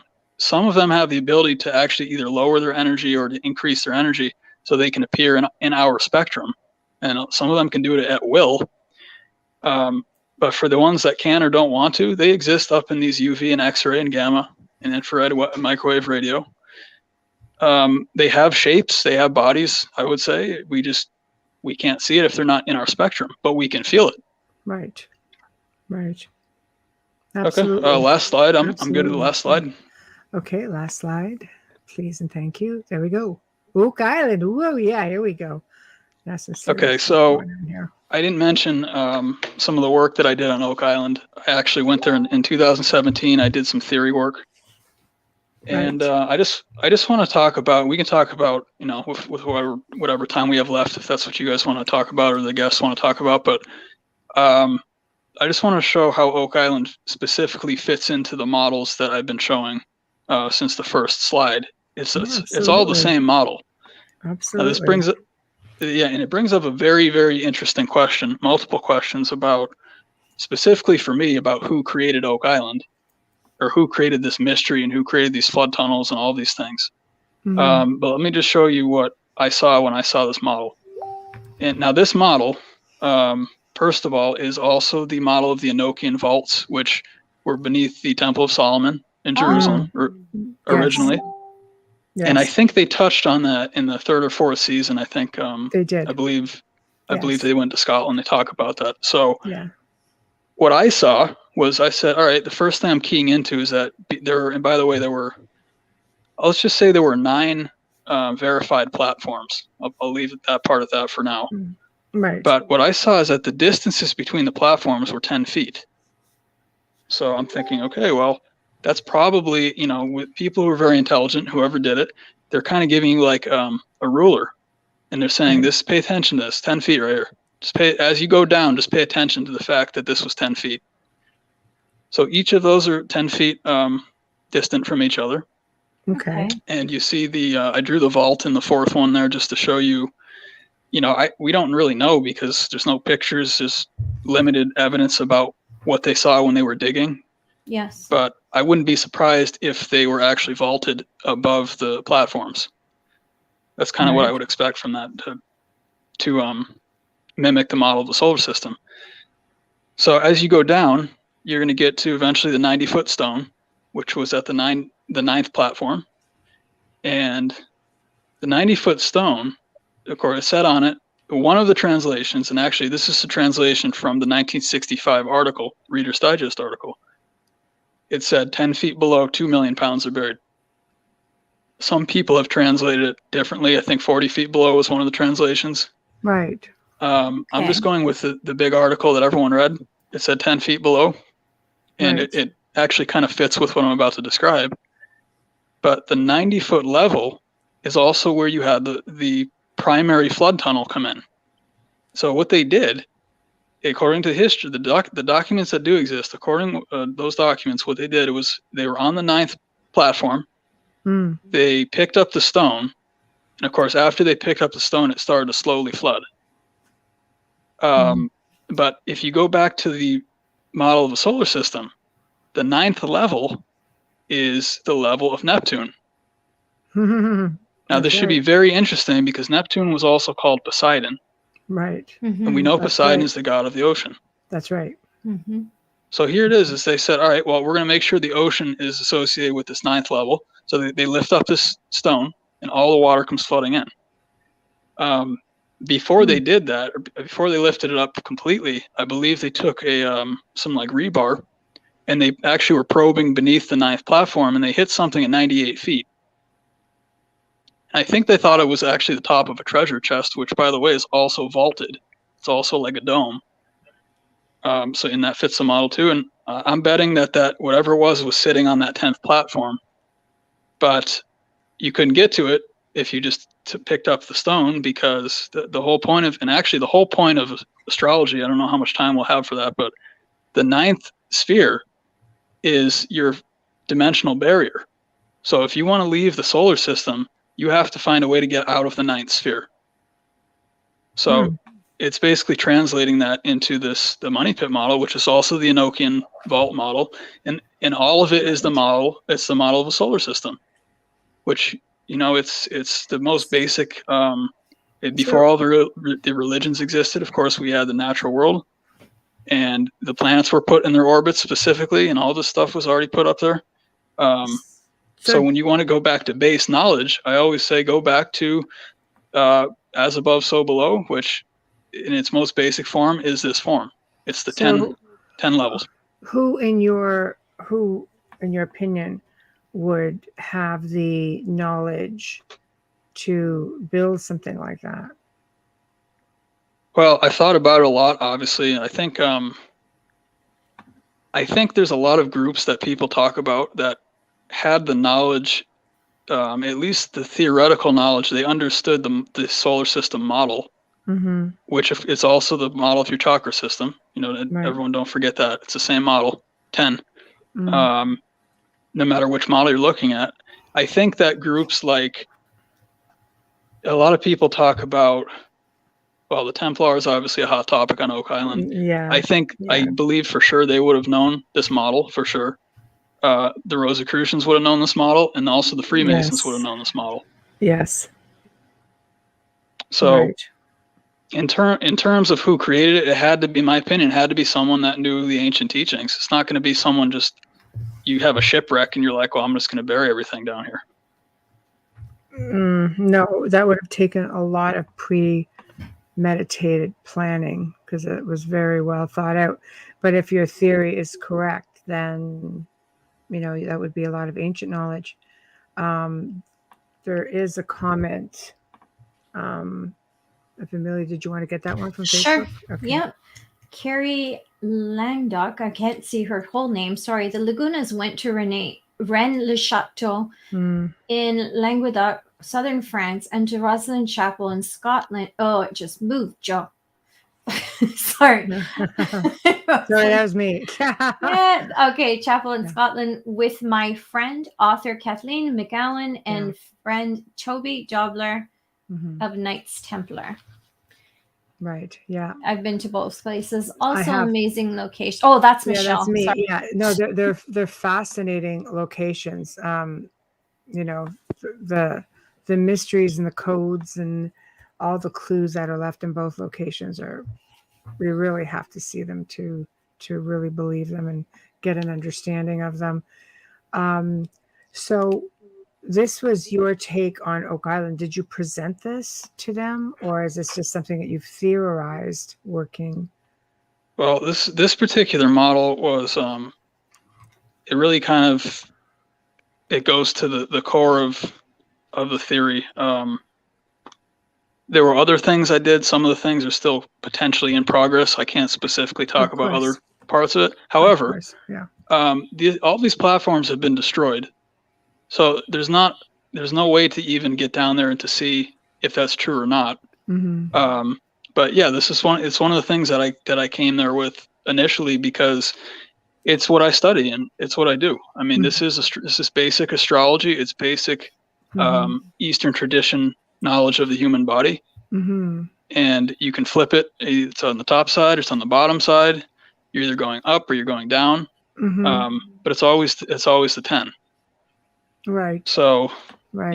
Even something like this, it's not going to help anyone necessarily to find the treasure if it's in the money pit, because everything's been destroyed and flooded, and it's been backfilled many times. Right. Right. So you can't even, really do anything with it. And I just think it's something that people should see, because, again, this is the basic model of the solar system. So someone really knew. I mean, I'll just throw this out there just for the heck of it. No, of course. I don't want to. I'm not trying to stir up conspiracies or anything like that. Oh, no, that's okay. That's okay. But let's have fun with it. Okay. Well, there was there's a possibility that the money pit story was fabricated to basically make some money. Right. Now, some of the stories associated with that, the reason I'm saying that, has to do mostly with the 90-foot stone, which was displayed in Halifax for a while. And it said, if you want to help with the search, feel free to donate to the cause and everything like that. And they put the stone out there so you could see it. Well, all I'm saying is that, and I don't know, and I'm not trying to bury any person or group, or it doesn't matter to me. All I'm saying is that we don't have any pictures of the platforms.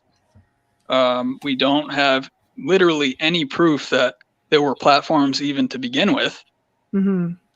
So if someone was going to fabricate something and they wanted to model it after the Enochian vaults, this would be the way to do it. We could say, hey, say we found a stone at 90 feet, but maybe there wasn't actually a stone down there. We just don't know. We don't know for sure. No. To finish off, Carrie, did you want to finish off her last comment, that we can go to Wayne's questions, Amelia? Sure. Carrie, I can't even see that. Microcosm? Yeah. Through microcosm, factual universe, impressed Dave has followed all areas I have and tied all in, and he's much, much younger than me. Thanks, Gary. Nice. Sorry, I think that would be a kudos to you, Dave.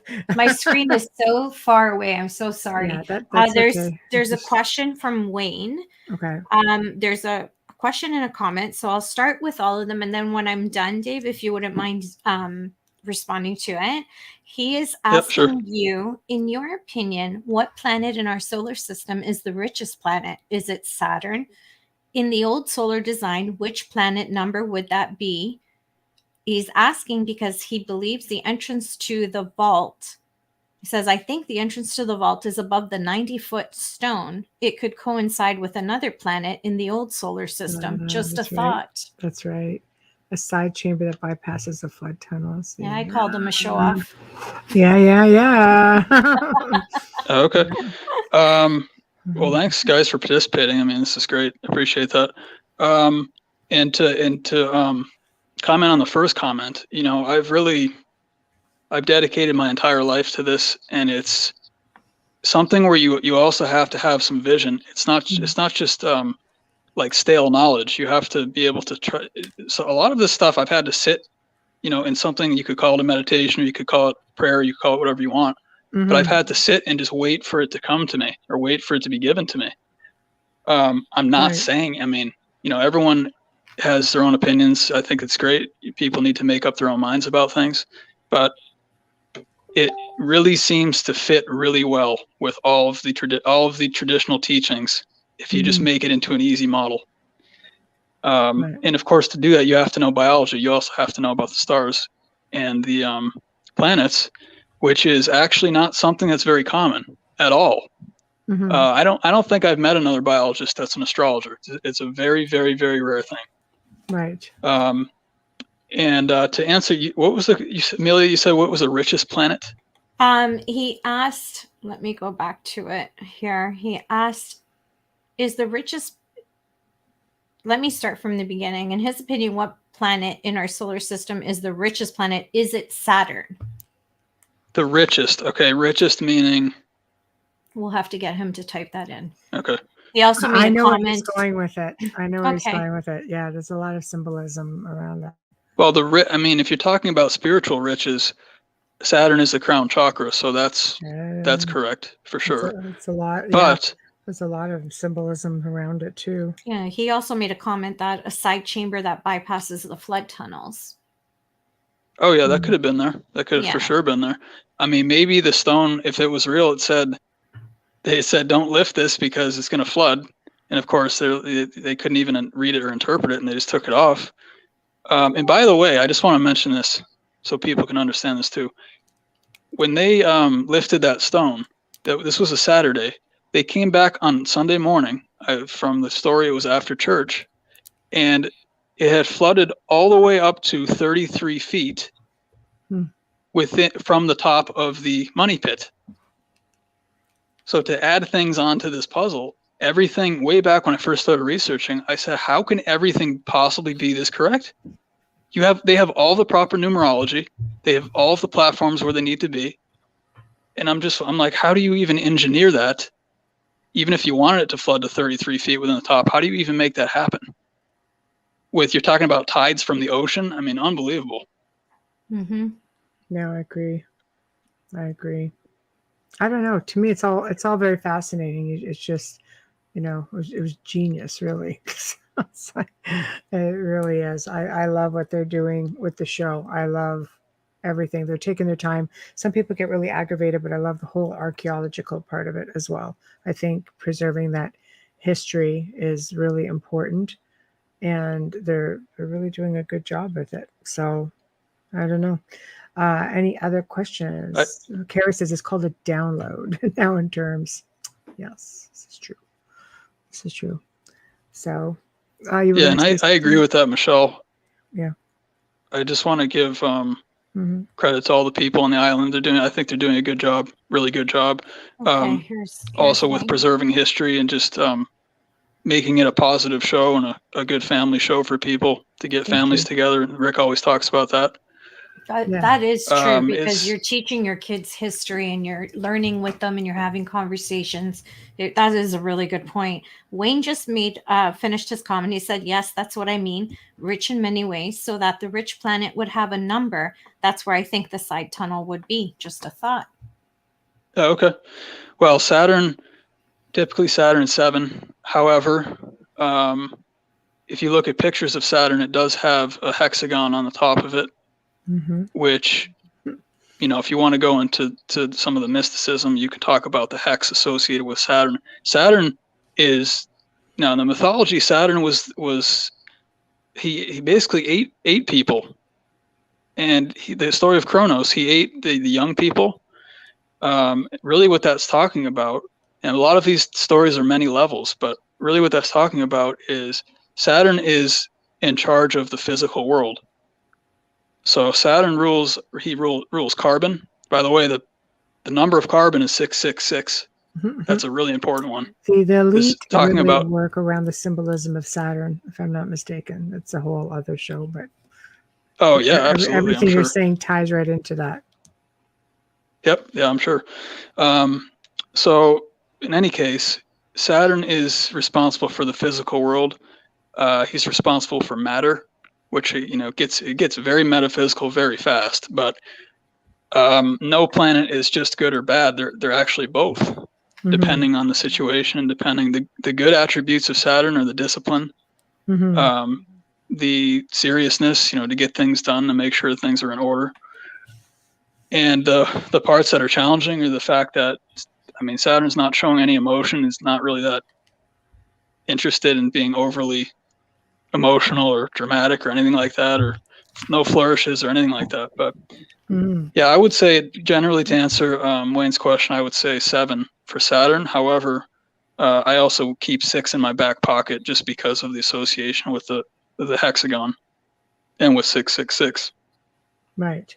But 666, technically speaking, is just a representation. It goes back to Solomon, and it just means knowledge.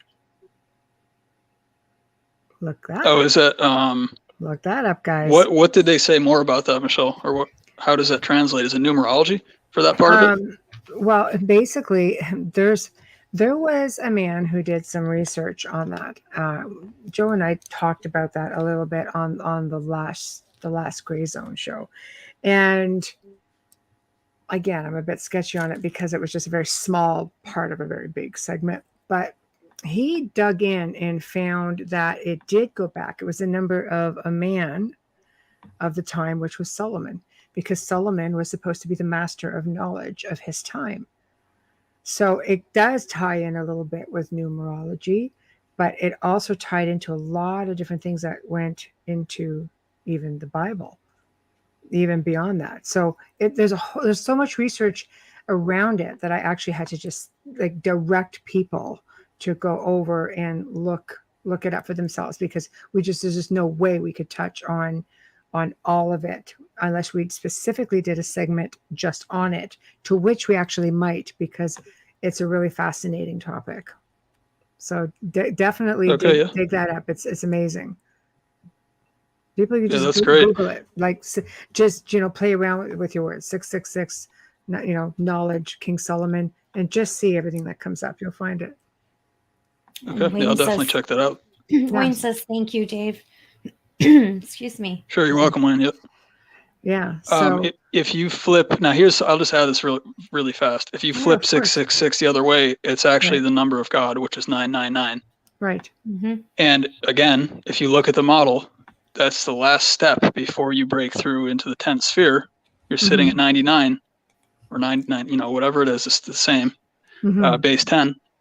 It's just below God. So I see these things and I say, wow, we at some point in the past, we really understood this extremely well.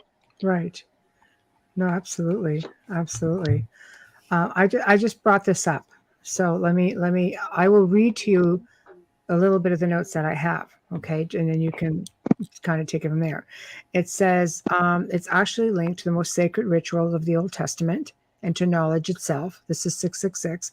The quote was found in the book of Revelation and reads as follows: "Here is wisdom. Let him who hath understanding count the number of the beast, for it is the number of a man, and his number is 666." Okay, so it was the number of King Solomon, a man known for amazing knowledge and understanding. The second phase of the book says, "Let him who have understanding." In the book of Kings, a similar phrase: God gave Solomon wisdom and understanding exceedingly much. This was intended for Solomon. If you look up 666 in the biblical search engine, apparently it stops at Solomon. Then it goes, "Now the weight of gold that came to Solomon in 1 year was 666 talents of gold." That's in the First Kings. So there's a lot of references that go back to the book of Ezra. And then of course we enter the beast, and it talks about that a little bit, but it goes back because it goes number of the beast as opposed to beasts. Okay. Because 666 is quoted as a number of the beasts, but it's supposed to be plural because it involves sacrifice on the anniversary of Passover. So there's a lot of stuff around it. I could only fit in a little bit of it, as you can imagine, because it would just be like, it just snowballs. So it's definitely something that I invite people to go in and search, because it's one of those things that, I guess you can put either way. But like you say, if you flip it, you have the number of God, whereas some people believe the number of God would be 777. Mm-hmm. Yeah, that's also legitimate too, for sure. I think through the millennia, there have just been so many associations that have been made, and a lot of them are actually correct depending on which framework you're working with. So if someone, I agree, Michelle, if someone came up to me, they said, "Oh, I think it's 777," I would say that's still accurate, because 7, of course, is the crown. It's the third eye. It's the seventh, it's the seventh chakra. In terms of 666, I also think, One of the associations with that too, like I said, it has to do with the physical body, and you're talking about carbon specifically. So Right. some arguments actually say that the beast is actually the physical human body Mm, that needs to be translated into the divine form, which is right. not made out of carbon. I mean, Right. it's a very low frequency material. Mm, Some people have talked about, I guess there's a relationship between silicon and carbon. I think right. they're really close to each other on the periodic table. But some of the people who talk about kind of the new age, they say, well, maybe we can have our bodies made out of silicon instead of carbon, and it's going to be like an upgrade. So I think a lot of these, maybe there's a world where there's like humans that are made out of silicon, or they're made out of gold instead of carbon. I mean, literally, it's all limitless. Parallel dimensions, multiverses. We could be made up of all kinds of things, Right. Yeah, absolutely. technically speaking. But I think it's important just to keep in mind, like, everyone has to work out for themselves what's going to work for them, what's going to work for their lives. If someone has had contact with the divine realm or something and they feel strongly about a topic, I don't generally even challenge that, because that's their experience. That's what's going to be real for them. Right. I agree. I just try to bring understanding about, in my opinion, the closest we can get to a good model of how basically everything works on this planet. That's really what I'm after. Right. Right. No, I agree with you. Carrie, can you see her comment, or do you want me to say it? Would you mind? Okay. Sorry. Carrie Langdick, thank you for being so active in the chat tonight. She says 69 is overplayed and connected visually, appear as an 8 or infinity symbol, meaning as above, so below. Correct. 8 is symbol of the magician in tarot. Jesus being the master magician archetype. So also agrees with Dave on the chemistry and the physics. Thank you, Carrie. So did you want me to read Wayne's? Yeah. Did you need me to repeat that, Dave, or did you get that? Okay, so the actual question is, it's about the number 69, or it's about number... It's a statement. 69 is overplayed and connected visually, appears as an 8 or infinity symbol, meaning as above, so below. Oh, yeah. Yeah, right. 8 is the symbol on the magician and the tarot, Jesus being the master magician archetype. And she agrees with you on chemistry and physics. I've got 2 more comments to read before we go, because we're hitting really tight here. Yeah. Wayne it's also the yin and the yang too, by the way. Yep, absolutely.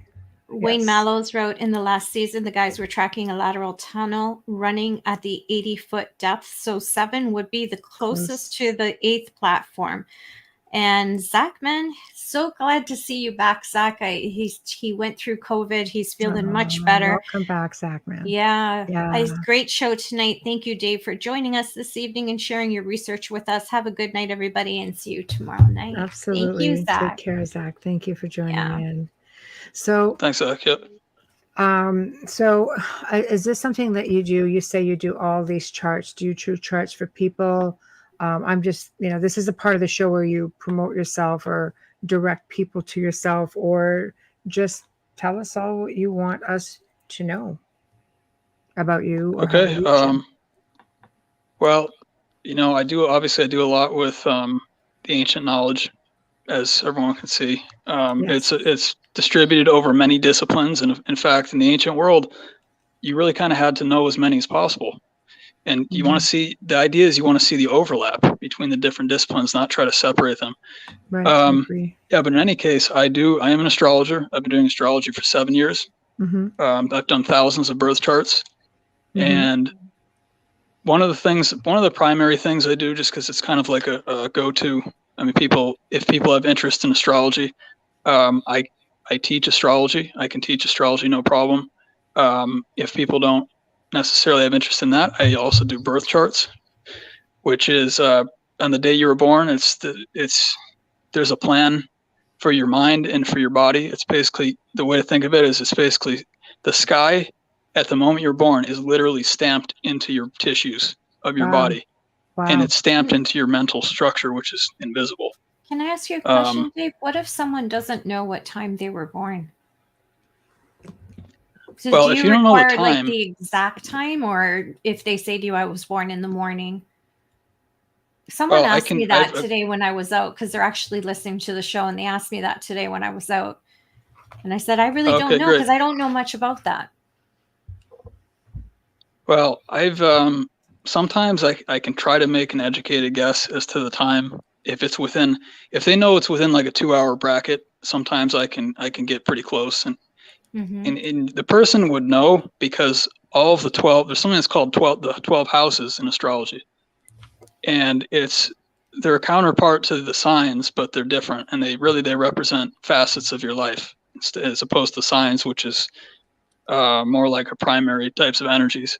But to answer that, if you don't have the time, then you can't find the first house. And if you can't find the first house, you can't find any of the other houses. So if I had someone's day, obviously, day and year, and location, I need a location too, but I didn't have the time, I can still find their sun and their moon.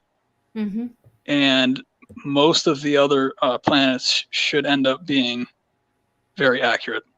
Is there anything in astrology that, like for myself, I was born on the anniversary of my sister's death, only it was 17 years later, and 16 years later, sorry.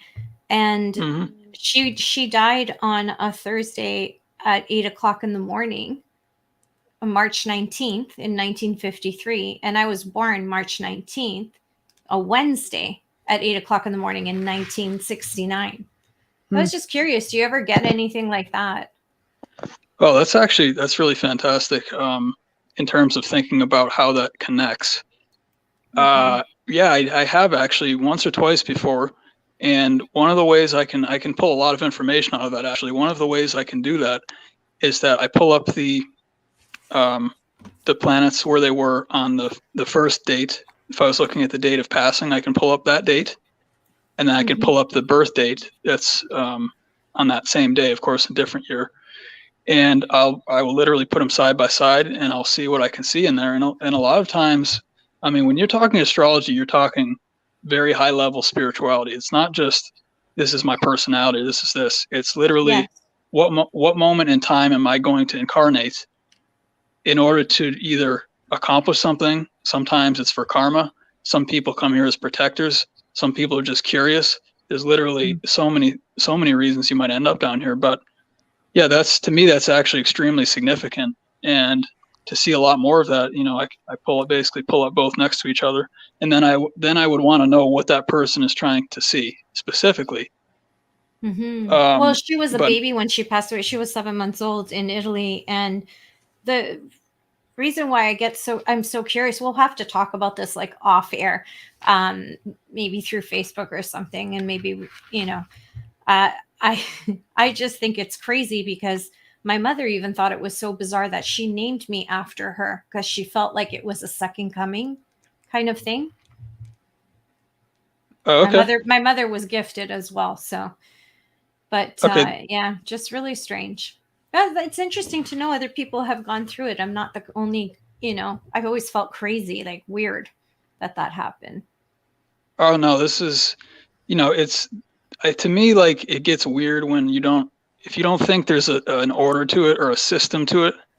But if you really think about the intention of specifically the person that comes after the other person, or if they're trying to, match up energies, or if they're trying to be the second, like you said, the second coming, then the universe is going to know how to position you there. And really, really the best thing for people to do is to just hold your intention, really for your whole life. But even like as people approach death and things of this nature, if you're holding your intention, that's the best chance of you getting to exactly where you want to go. If whatever the last thought that you have before you pass, in my opinion, should be it's going to get you the greatest chance of actually making that happen. Now, after you pass, there's a lot of stories about that from different parts of the world about what that's called and what happens there. But sometimes it could be called like the waiting room, or you're just kind of hanging out there waiting for the proper time to incarnate. Time, it doesn't exist really outside of, I guess I would say outside of Saturn, it's not conditioned that way anymore. So if you pass and then you're somewhere where there's no time, then if you want to incarnate, but the point in not point in history, but the point in time around the chronology where you decide to incarnate is like 5,000 years in the future. It's not as if you're waiting 5,000 years in this waiting area. You can incarnate immediately, because really the teaching is that all of the dimensions and all of the events are actually just happening now. And the problem is the illusion makes it seem like there's a past and a future. Mm. But I've thought about many times, I'm like, well, I know the 1990s is still going, and it's and I think the dimension splits when you get to the end of the zeitgeist, or whatever you want to call it. I think it splits. Wow. And I think it's an exact copy, but that copy goes somewhere else. And there's still people living there. There's still people who decide they want to come into that incarnation. It's all happening at the same time, but it's a very, very strange concept. Multiverses, right? Oh, yeah. Yeah, multiverse idea for sure. Mm-hmm. Okay. Well, so how can people find you so you can do this service? And then I've got to log us off. Okay, sure. Well, I'm on Facebook. That's probably the best place. Just type in my name, Dave Petrella. That's D-A-V-E. My last name is Petrella, P like Peter, E-T-R-E-L-L-A. Just type that in. You'll see it'll pull up. It says I do astrology and biology. I'm also on Instagram if people want to do it that way, under Dave Petrella 12. Mm-hmm. Either of those are fine. And like I said, pretty much anything to do with astrology. I don't really go into the prediction area because it can be really dangerous and it can be really inaccurate. Mm-hmm. And I value people's free will as much as you have. Hold your intention in your heart and do what's in your heart. You're going to get there either way. Mm. And so I don't. Apart from that, and I can do pretty much most things with astrology. If people have any kind of interest, birth charts, you want to match up dates of birth and death and whatever, we can have that whole conversation. I also do general spirituality. So if someone wants to talk about a topic or something from really any part of the world, try to see how it fits or how they can use it or what they can do with it to help their lives, I can do that too. Mm-hmm. And the other one, the last part of it, would be really the biology aspects, which we haven't talked about a lot, but in terms of methods of healing, and to talk about fasting and types of foods and celibacy and all this kind of stuff, and how that fits into higher energetic states. Mm-hmm. I can do that stuff too if people want to have more information on that. No, that's fantastic. Definitely something that there's not enough time in the show to cover everything, but there's definitely a lot of stuff that I find interesting of what you do. So thank you for joining us. Yes, it really was enlightening. Definitely a lot of information. Got a bit of a slow start, but we definitely caught up, which is fantastic. Mm-hmm.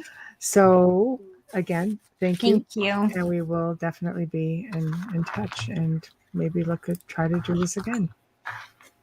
That sounds good. Thank both of you. If you want to have a show more on astrology, I'll just take questions. I don't have to show any more charts or anything. I'd be happy to do that too.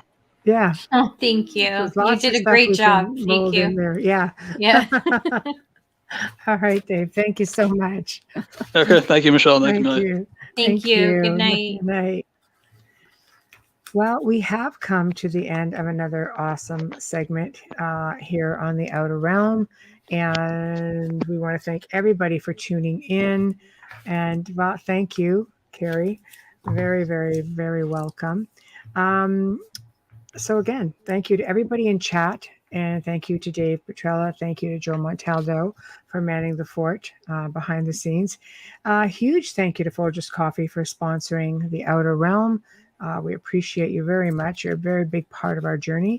And another huge thank you to Dr. Snick, aka Justin Snicker, for providing us with your music and your voice for our new intro and outro. Remember to stop by the International Public Radio on YouTube and subscribe, and head on over to Facebook. Show us a little bit of love, and join the page. It would be great. Amelia is really good at keeping it up. Now, if you'd like to get into contact with us, love us, hate us, have something you want to see, someone you want to see, you want to be the person you want everyone to see, hit us up on the outer realm contact at gmail.com, the outer realm contact at gmail.com. Now, tomorrow night, we welcome back Mr. Bill Bungay, who is the owner of the most haunted place allegedly in the UK, which is the Black Monk House. And he's been on the show before, but this time he joins us with Mr. Barry Dodds and Ian Bodsworth, and they're going to be discussing a new film called Haunted: The Dark Arts. It's not quite what you think, but it's a hit all over the place, and I think we'll have a lot of fun. It's going to be one of those kind of shows. So until then, Amelia and I thank you. Have a wonderful night, and we'll see you all tomorrow.